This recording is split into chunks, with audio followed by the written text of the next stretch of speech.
வணக்கம். அம்மாவின் கைவண்ணம் சேனல்லேருந்து உங்கள் அம்மா ஸ்டெல்லா மேரி பேசுகிறேன்.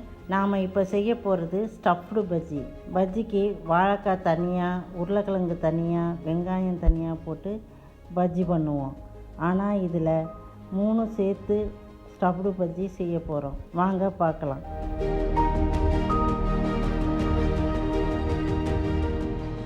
நம்ம செய்ய போகிற ஸ்டஃப்டு பஜ்ஜிக்கு முதல்ல இந்த கப்பில் 1 கப்பு கடலை மாவு,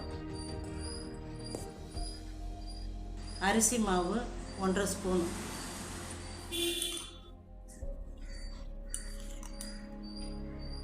பெருங்காயத்தூள் 1/2 டீஸ்பூன்,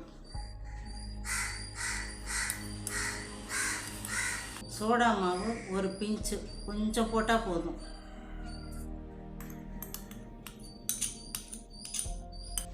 மிளகாய்த்தூள் 1.5 ஸ்பூன்,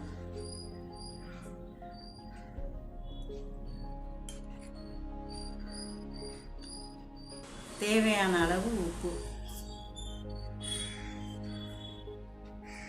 இது எல்லாத்தையும் போட்டு நல்லா மிக்ஸ் பண்ணிக்கணும்.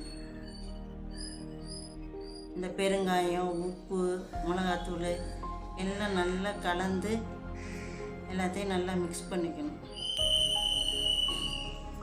இப்போ இதில் கொஞ்சம் கொஞ்சமாக தண்ணி ஊற்றி பிசைஞ்சுக்கணும்.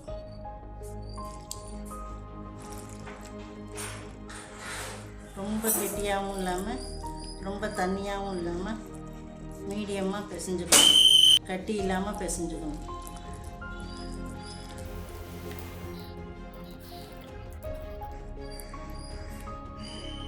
இப்போ மாவு ரெடி ஆயிடுச்சு. நம்ம அடுத்தது வாழைக்காய், வெங்காயம் அதெல்லாம் கட் பண்ணி இதில் போட்டு செய்யணும்.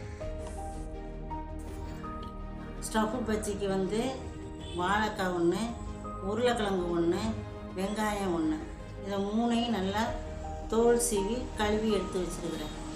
இப்போ நம்ம இதை ஒவ்வொன்றத்தையாக நைஸாக கட் பண்ண போகிறோம்.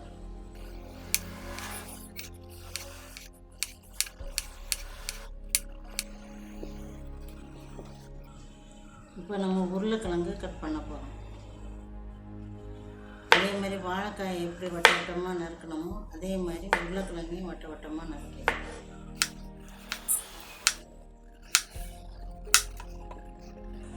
அடுத்து வெங்காயத்தை நல்லா வட்ட வட்டமாக நறுக்கி வைக்க போகிறோம்.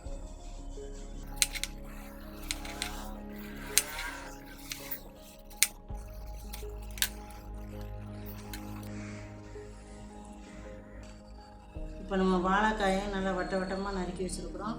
உருளைக்கிழங்கையும் நல்லா வட்ட வட்டமாக நறுக்கி வச்சுருக்கோம். வெங்காயத்தையும் வட்ட வட்டமாக நறுக்கி வச்சுருக்கோம். இப்போ அடுத்து நம்ம பஜ்ஜி போட வேண்டியது. அந்த 3ஐயும் சேர்த்து ஸ்டஃப்டு பஜ்ஜி போட வேண்டியது தான். பாத்திரத்தில் அடுப்பில் வச்சாச்சு. திரும்ப இப்போ கடலெண்ணெய், சுத்தமான கடலெண்ணெய் ஊற்றுறேன் பஜ்ஜி செய்கிறதுக்கு.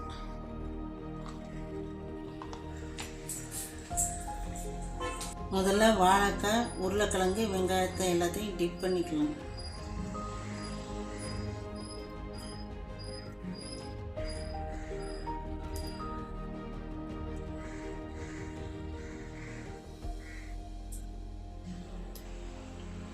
வாழைக்காய் மேலே வெங்காயத்தை வச்சுட்டு அதுக்கு மேலே உருளைக்கிழங்கு வச்சுட்டு 3ஐயும் சேர்த்து டிப் பண்ணி எண்ணெயில் போட போகிறோம்.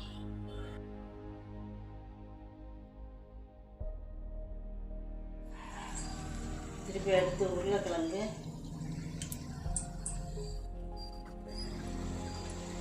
வெங்காயம், வாழைக்காய்,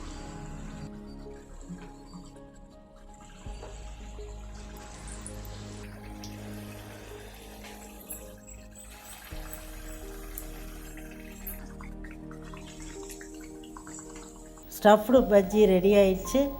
தட்டில் எடுத்து வச்சுக்கலாம்.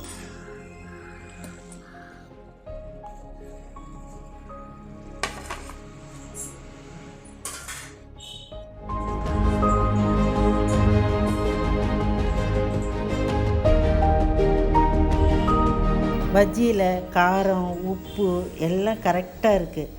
இதே அளவில் உங்கள் வீட்டில் நீங்களும் செஞ்சு பாருங்கள். எப்படி இருக்குன்னு கமெண்ட் பண்ணுங்கள். இந்த வீடியோ உங்களுக்கு பிடிச்சிருந்தா லைக் பண்ணுங்கள், ஷேர் பண்ணுங்கள், எங்கள் சேனலுக்கு சப்ஸ்கிரைப் பண்ணுங்கள். நன்றி.